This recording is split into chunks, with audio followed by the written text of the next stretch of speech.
Hello friends, our today's topic is theories of entrepreneurship. Okay, the concept of entrepreneurship is so complex that it is not clear yet. जो entrepreneurship का concept है वो बहुत ही ज़्यादा complex है, अभी भी वो still clear नहीं है. तो different theories evolved हुई हैं during the last 2 centuries on entrepreneurship. Okay, तो different scholars ने different हमको theories दी हुई हैं entrepreneurship की meaning को clear करने के लिए. Okay, so our first theory is economic theory. तो इकोनॉमिक थ्योरी जो है this theory was propounded by Mark Casson in his book the entrepreneur and economic theory. ये थ्योरी हमको दी हुई है मार्क केसन ने in his book the entrepreneur and economic theory में. The theory presents a functional definition of the entrepreneur. इस theory में हमको क्या बताया गया, फंक्शनल डेफिनेशन बताई गई है एंटरप्रेन्योर की and stresses that the demand of entrepreneurship emerges from the need to adjust to change. और इसमें यह बताया गया है जो डिमांड है एंटरप्रेन्योरशिप की वो कैसे इमर्ज हुई, कब हमको उसकी डिमांड रियलाइज हुई थी from the need to adjust to change पे. The theory also states that the supply of entrepreneurship is limited by the scarcity of the requisite personal qualities and by the difficulty in their identification. और theory ने हमें यह भी बताया है कि जो सप्लाई है entrepreneurship की वो लिमिटेड है. ठीक है, entrepreneurship की सप्लाई लिमिटेड है. क्यों? By the scarcity of the requisite personal qualities. जो रिक्विजाइट पर्सनल क्वालिटीज होनी चाहिए एंटरप्रेन्योरशिप के लिए उसकी स्कैर्सिटी के कारण जो सप्लाई है एंटरप्रेन्योरशिप की वो है लिमिटेड. ठीक है, तो इकोनॉमिक थ्योरी किसने दी हुई है, मार्क केसन ने दी हुई है इन his book entrepreneurship and economic theory.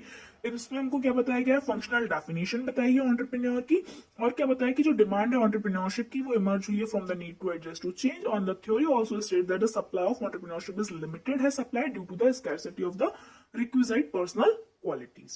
Okay, our second theory is X efficiency theory.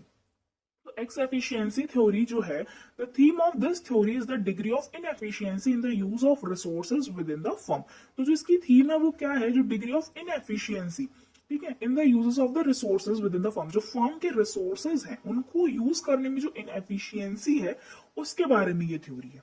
Okay, according to Leibenstein, X efficiency arises either because the firm's resources are used in the wrong way. X efficiency कब arise होती है, जब जो firm के resources है या तो वो रॉन्ग वे में यूज हो रहे हैं और because they are wasted that is not used at all. या तो वो रॉन्ग वे में यूज हो रहे हैं या फिर वो वेस्ट हो रहे हैं यानी कि वो यूज ही नहीं हो रहे हैं, तब अराइज होती है हमारी X efficiency theory. Okay, our next theory is dynamic entrepreneurship innovation theory. अब इस थ्योरी में हमको क्या बताया गया है, एंटरप्रेन्योरशिप का मतलब होता है इनोवेशन करना, किसी न्यू चीज को लेकर आना. ठीक है, तो ये इनोवेशन थ्योरी किसने दी हुई है हमको, फर्स्ट एडवोकेटेड बाय स्कम्प्टर. अब ये नाम आप इजीली लर्न कर सकते हो एज इनोवेशन. इनोवेशन करने के लिए आपके पास क्या होनी चाहिए, स्कीम्स होनी चाहिए. ठीक है, तो इससे आप ये नाम लर्न कर सकते हो स्कम्प्टर का. ओके, तो ये हमको इन्होंने प्रोवाइड की हुई है. इन्होंने क्या बताया गया, एंटरप्रेन्योरशिप मतलब इनोवेशन करना. तो यहाँ पे हमको क्या बताया, according to Schumpeter's theory the concept of innovation embraces 5 functions. ठीक है, 5 फंक्शंस बताए हुए हैं इनोवेशन में. फर्स्ट है introduction of a new good, किसी न्यू गुड को इंट्रोड्यूस करना. Introduction of a new method of production, किसी न्यू मेथड ऑफ प्रोडक्शन को इंट्रोड्यूस करना. Opening of a new market, किसी न्यू मार्केट को ओपन करना. Consequence of a new sources of supply of raw material, new sources of supply of raw material को introduce करना. Carrying out of a new organisation of any industry में किसी new organisation को carry out करना. Okay, तो ये 5 functions बताए हुए हैं इनोवेशन के. ओके, देन हमारी नेक्स्ट थ्योरी है Harvard school theory.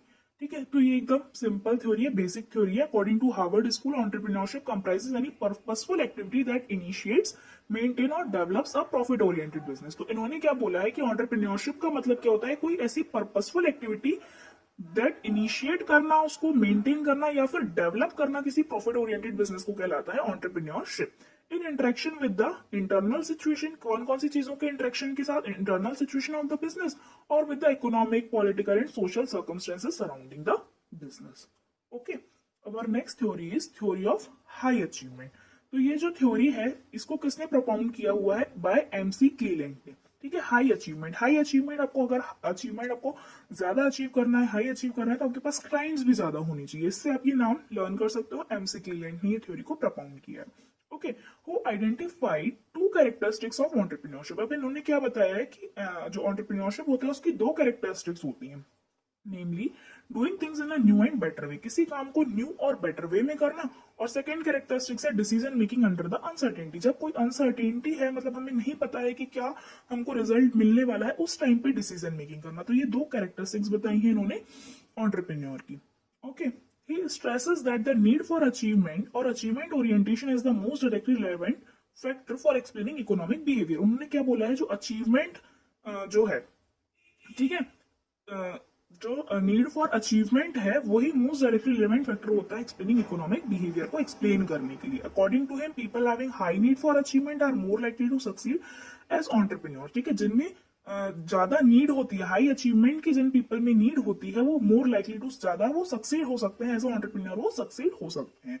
He explains the entrepreneurs interest in profit in terms of a need for achievement. और उन्होंने क्या एक्सप्लेन किया है, जो एंटरप्रेन्योर होता है उनका इंटरेस्ट किसमें होता है, प्रॉफिट में। हाई अचीवमेंट मतलब हाई प्रॉफिट को अचीव करने में वो इंटरेस्टेड होते हैं। Okay, then our next theory is theory of change. तो ये थ्योरी ऑफ चेंज किसने दी हुई है, यंग ने दी हुई है। ओके, तो यंग ने क्या किया, कंडक्ट किया एक थमेटिक एप्रिसिएशन टेस्ट कंडक्ट किया, टेट को उन्होंने कंडक्ट किया on a group of entrepreneurs, ठीक है, ग्रुप ऑफ एंटरप्रेन्योर्स में उन्होंने टेस्ट कंडक्ट किया।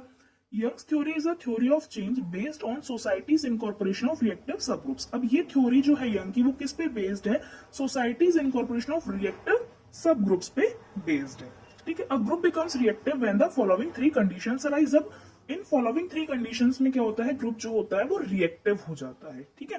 कब रिएक्टिव होंगे group, when a group experience low status recognition. जब ग्रुप लो स्टेटस रिकॉग्निशन को अगर एक्सपीरियंस कर रहा है तब वो क्या हो जाएगा, रिएक्टिव हो जाएगा।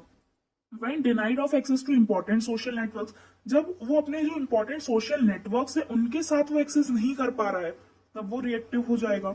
When the group has better institutional resources than other groups in the society at the same level, या फिर जब ग्रुप के पास क्या होते हैं, better institutional resources होते हैं than other groups, ठीक है, सेम लेवल पे in the society at the same level पे जब उनके पास बेटर इंस्टीट्यूशनल रिसोर्सेज होते हैं देन अदर ग्रुप्स, तब वो ग्रुप हो जाते हैं reactive.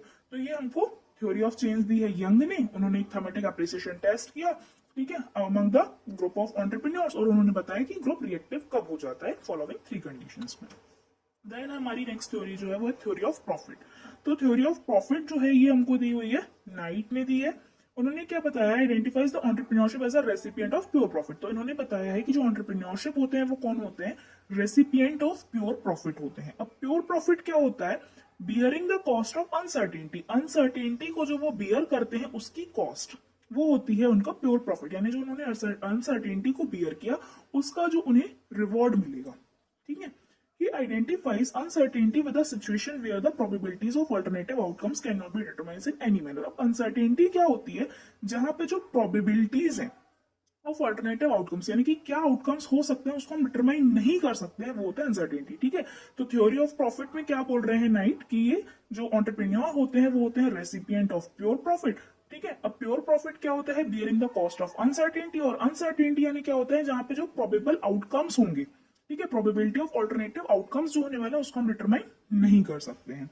According to him, the elasticity of the supply of self-confidence is the single most important determinant of the level of profit and the number of entrepreneur। तो उन्होंने क्या बोला है कि elasticity of the supply of self confidence, जितना ज्यादा self confidence होगा वही एक सिंगल मोस्ट इंपॉर्टेंट डिटरमिनेंट होता है लेवल ऑफ प्रॉफिट का और नंबर ऑफ एंटरप्रेन्योर्स का। अगर आप में सेल्फ कॉन्फिडेंस है तभी आप इन्वेस्ट कर सकते हो, तभी आप एंटरप्रेन्योर बन सकते हो और अपना प्रॉफिट को मैक्सिमाइज कर सकते हो। तो सेल्फ कॉन्फिडेंस ही डिटरमिनेंट होता है नंबर ऑफ एंटरप्रेन्योर्स का एंड लेवल ऑफ प्रॉफिट का। So I hope our today's topic is clear to you all. Thanks for watching.